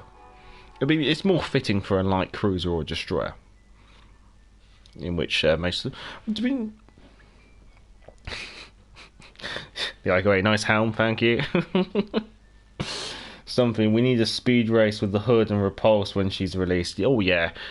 Obviously Repulse is not confirmed, but desired, heavily desired. Right, because I'm Hood, there's no real reason to stop me going around the outside. Oh, Cleveland on the enemy team, that's dangerous. Implacable, Iowa, Champagne, Gneisenau. Oh, we are certainly going to need the extra armour.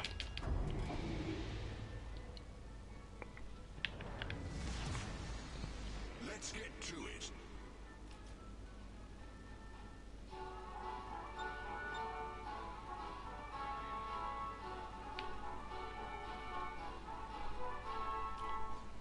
There we go.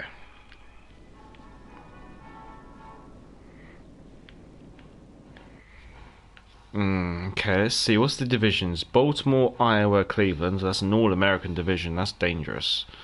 Fletcher with Gneisenau. Okay, that's all right.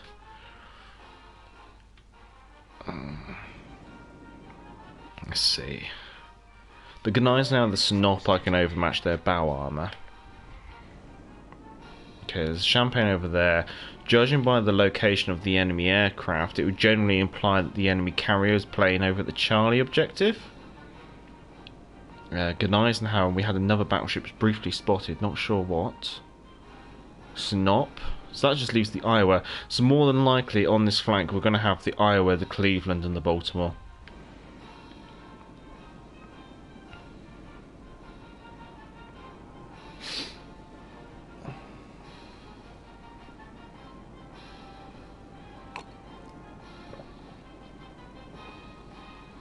Warships stick together, yeah.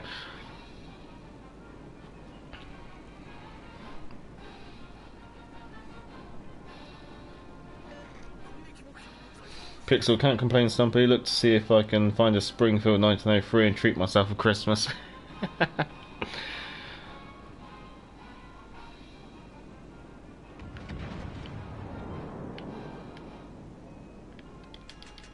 I'm just going to pause momentarily here and just let warships catch up. There's always one of the downsides of playing Hoods. You can be so fast. Attention. Reporting a target's position.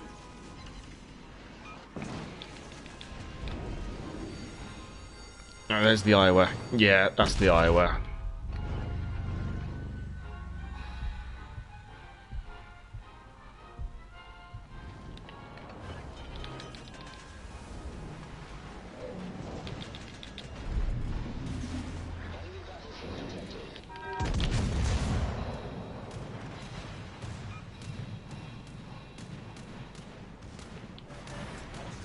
Problem solved, sir.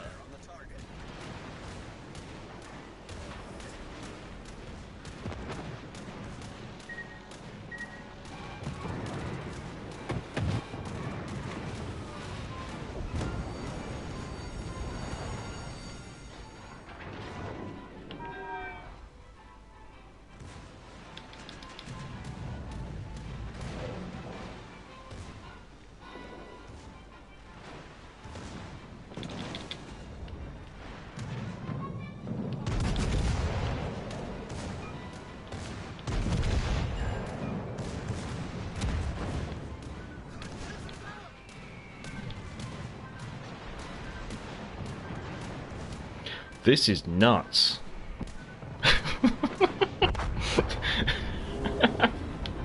Good lord.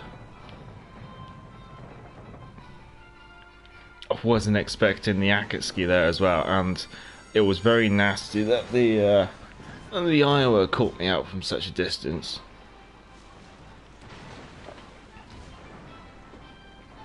Speed and power, yes. 5 heals on Hood is very nice. Yeah, the reason being is Hood can be a little bit squishy if she's focused, and so it can help with the longevity of her survivability, but yeah, if you get caught out broadside on to an unsuspecting battleship like that, there's not much you can really do. Although we managed to do 54k, so I can't exactly complain about that. Warships is going in for a lovely brawl. I mean, if we can delete us an enemy division for a division, then I won't complain. Jolly good show. Oh, nice. The Warships is certainly doing a nice job.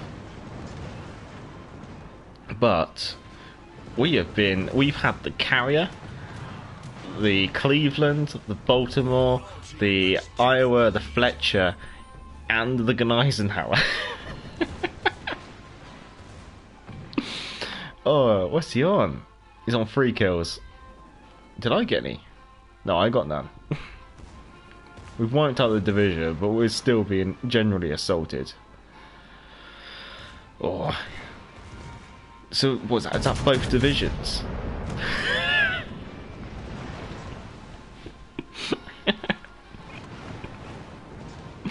Right. Oh. Oh. You're gonna eat one. There you go. Thankfully, it's very, very weak torpedo. Pixel, remember the XCOM streams? The Hood's low armor means you can dodge the shells like they're nothing at all. Oh yes.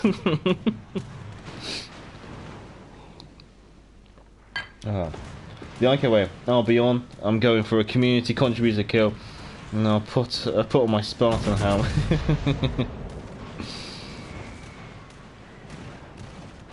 Right, yeah. Wow. Obviously, in a sinking ship, you don't want to be wearing a helmet. So we'll quickly pop that up there, and hopefully that will. There we go. Well, as a division, I would say I acted as bait.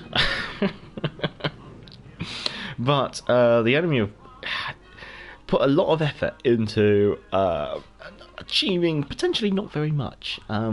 They haven't capped A.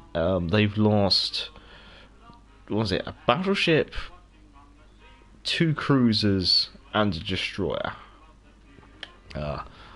With warships sealing the deal on those. Good show, good show. Do we hang around or do we get moving? Maybe let's see, what's the time? We'll get moving. We'll jump into the ship Smasha, and then we'll take a peek back at that game and see how it went.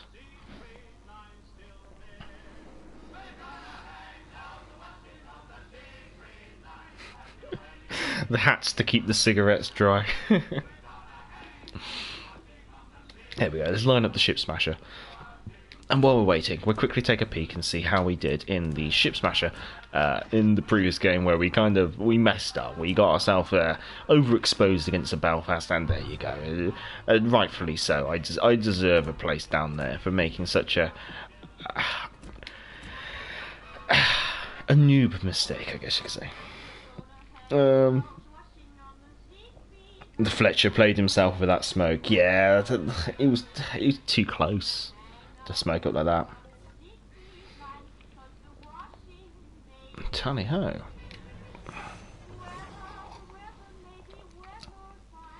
Yeah, whether we'll be doing another XCOM live stream this week, I don't know. I think it'll be just down to see if I've got any time on Sunday. Because, well, it's December. I think I'm allowed to say this weekend we are putting the Christmas tree up. So that's some of the plans this weekend. Oh, I better groom myself. My hair's a bit of a mess.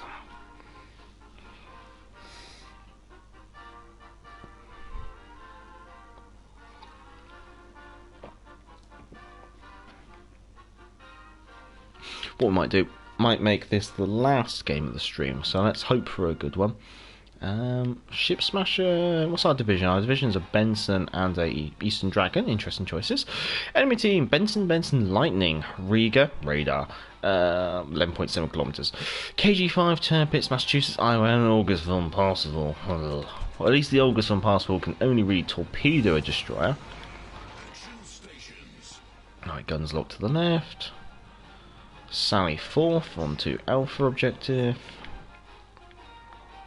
Warships in the cruiser, action in the Benson. Looks like action is going to go for the central objective. Don't blame him, because it looks like our Z-23 is making a move over to the Charlie objective, so might make a bit of sense. It's up to him. It's his call.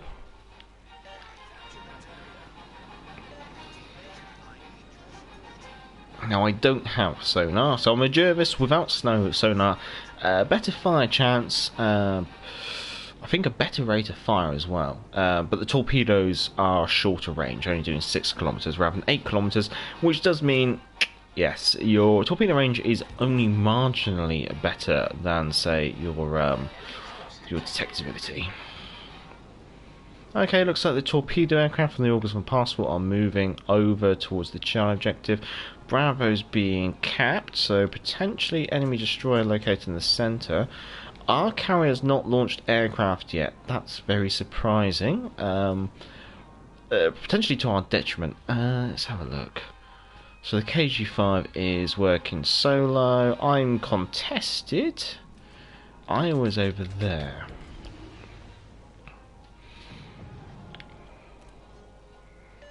Okay.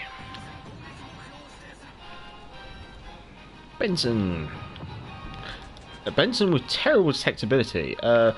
Warships would potentially be able to take advantage of that. There we go.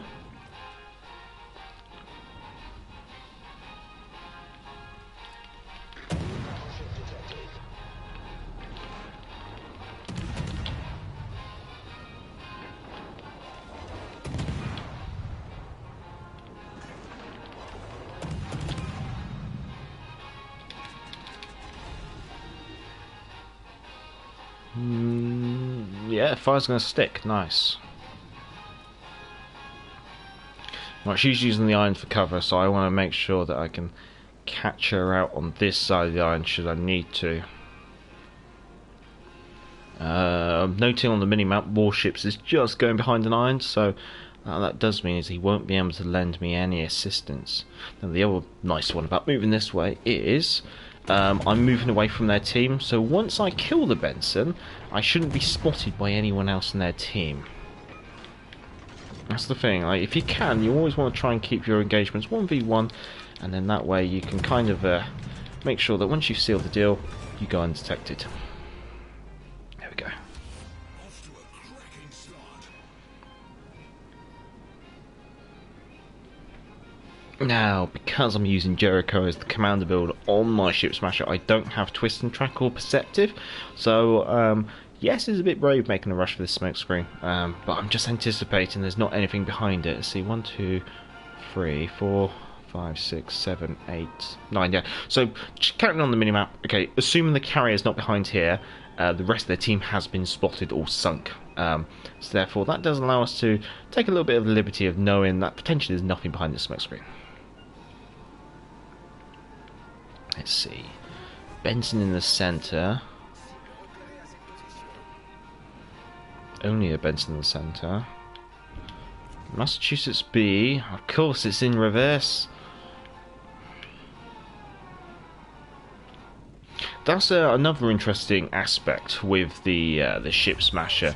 She has actually like shorter gun range, which honestly means that long range gunnery is not her forte. However, what that does mean is if you do end up in engagements, she's always going to be in short range engagements, and that also means that therefore her detectability when firing is pretty small because of the short gun range.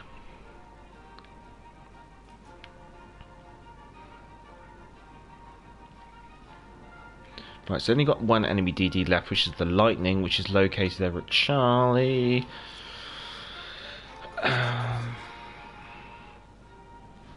Massachusetts is still in reverse. All stations, protect that target. Yeah, still in reverse.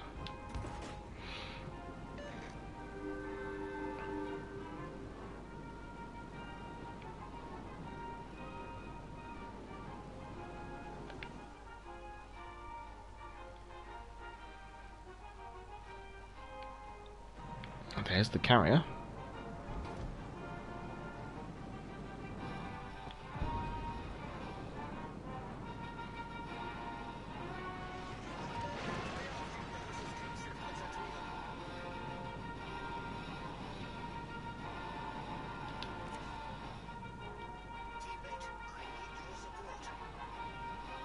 Alle Stationen, Feuer auf das Ziel konzentrieren.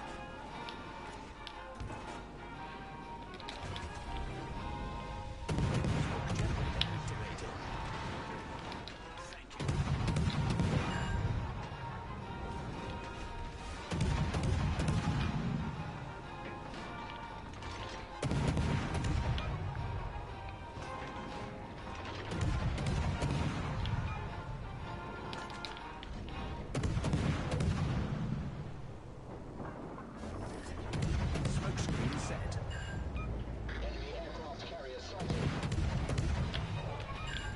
Now, with a carrier, it's always worth just trying to get their damage control to go off. And then just remember, I think it's got like a minute duration and a minute and a half reload. Come on, just want to fire.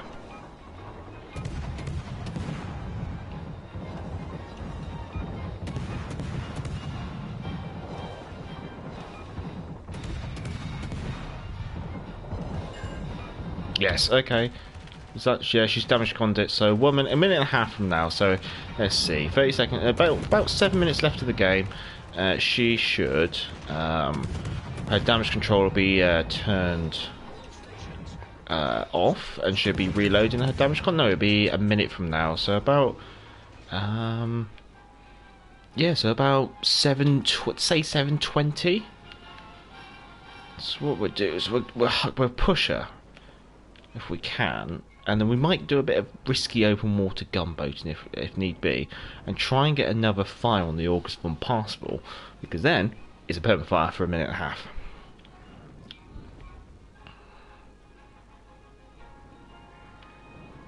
Feuer auf festgelegtes Ziel konzentrieren. Not yet. Not yet. Right, see how long's my shell flight time? 6 seconds. Yeah, about now then. Oh, she's a bit faster now.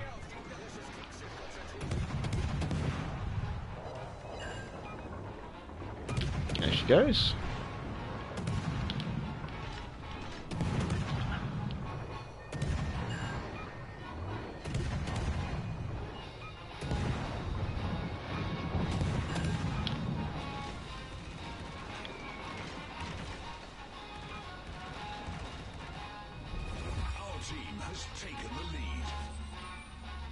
No, we haven't got a permafire, that's a shame. Well, you know what they say, if at first you don't succeed, try again.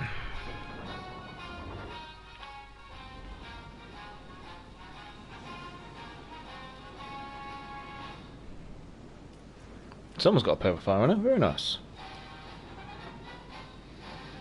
Is the ship Smasha faster than Jervis? Yes.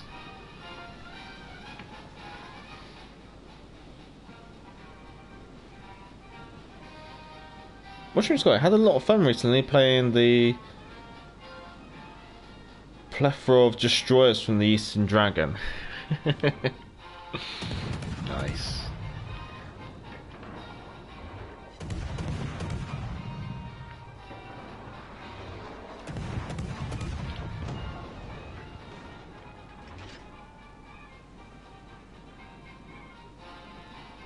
Yeah, so I think Jervis has a base speed of about 36 knots, and I think Ship Smasher has a base speed of about 38.5 knots. So she is 2.5 knots faster, I believe. My Ship Smasher goes 41 knots with Jericho. Very nice, very nice. And that's without boosters. This is the thing, like, the British destroyers can be a little bit slow at times in comparison to the others at the tier, because usually the others always have engine boosters as well. Sean just had the best game ever in Ship Smasher. 6 kills, so Kraken, got Dreadnought, Confederate and High Caliber.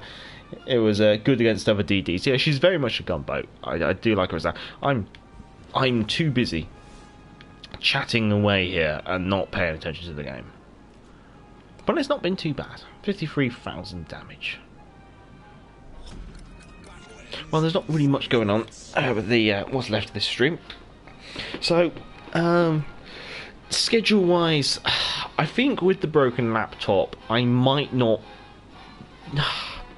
I'm not sure if I will bother doing a review next week or something, just because obviously it'll be of drastically lesser quality than normal, because so I'm quite tempted, maybe, like, because the laptop's broken and I'm waiting on the replacement solid state drive and stuff like that, I might not do too much next week. I'll probably just focus on streaming, because at least with streaming it's mostly the same, and I've already been streaming in this kind of configuration for a good while now. I only really started to stream with the capture card in August, I believe.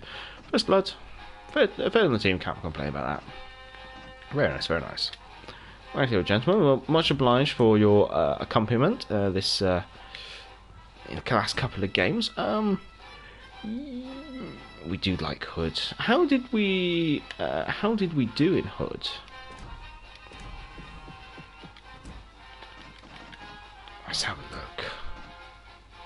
4th. Warships Live coming in first, very nice, especially with all those lovely kills. On the enemy team, we engaged the Cleveland that died very quickly. We engaged. We didn't really engage the Gneisenau. The Implacable obviously chipped in. There's the Iowa. There's the Baltimore. There's the Fletcher. So yeah, we engaged a lot of enemy vessels very rapidly, and to get 4 kills out of them, very nice Warships for Life. 4 out of 5. I can't really complain about that. That's a good show. That's a good show. All right. Let's get the Hood on display. We will change the music to Colonel Bogey's March, because we do love a bit of Colonel Bogey's March, don't we? And I'll quickly also stop the other music. There we go, that's nice. Rightio, so as always, I'd like to say thank you to everyone who has come along. If you can, feel free to give the stream a thumbs up. Obviously helps with promoting the channel, promoting the live streams, and also, I think most of you guys already are, or guys and gals I probably should say, are subscribers, but if you're not a subscriber and you do end up tuning into these live streams and you do enjoy them, then feel free to obviously subscribe, and you can tick a notification bell and all that stuff. You know, I know I'm shilling like a YouTuber. I'll stop now, I will. Anyway, I'd like to say thank you to Jeff Permanton, to Brandon ABC, to Sean Whitling, to Stumpy West, to Mike X Gaming, to Thoughtful Gamer, to Brandon A. I think I already said that. To David Knight, to Andy Mack, to Lucian West. This is going to be quite awkward because I'm not used to obviously it being this kind of temperamental. Thank you to Randy Chang. Let's see, who else do we have today? Thank you to Joshua Mitchum. Thank you to Vaz Vegas. Thank you to Salty Sax.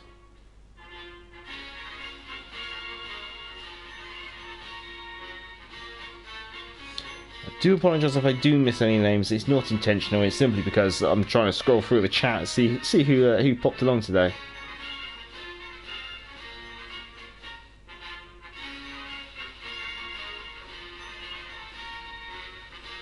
Thank you to Mushroom Sky.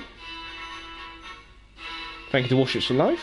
And also thank you to Warships Life and Action Pumper who joined in with the open division as always. If you don't know, I usually run an open division when I'm streaming. Basically, if you're on the PS4, you can always just shout out and join in. Basically, you can just play like the silent co-host of the stream. And in future, spring next year, we might even have cross-play divisions. So that means that all you Xboxers don't need to feel left out anymore. I might as well say thank you to the IK Way while I remember. There you are.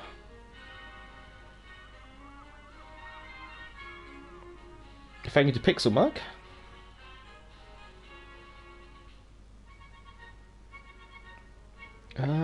That's everyone that I can see, and obviously YouTube has this lovely joyous thing where I can't scroll back so far, but if you are at the start of the stream and I have forgot you, then my apologies. I try to do my best. If I have missed you and you want to get a shout out, then quickly shout out now.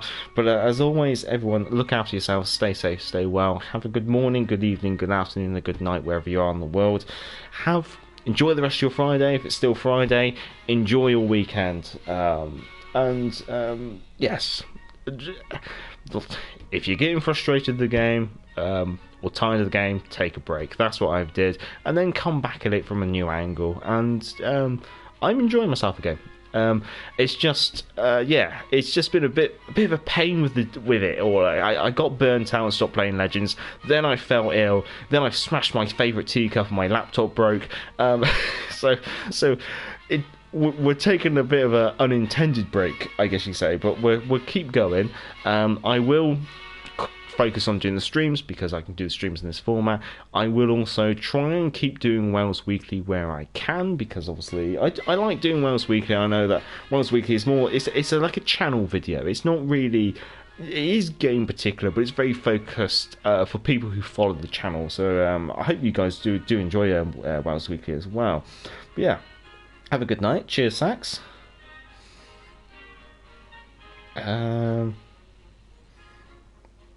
Thank you, Sean. Oh, Sean, thank you for putting the hard work into Legends and the great stream as always. Just make sure we've had fun. Thank you. Thank you, Stumpy, as well. Thank you, Andy Mac. Good night, Vaz. Look after yourself. Good night, Sean. Enjoy a nice evening in Devonshire. Alright. Cheerio, gentlemen, and as per the old days, I will give you a nice little spin round of Hood while I drink wine and let you listen to the music.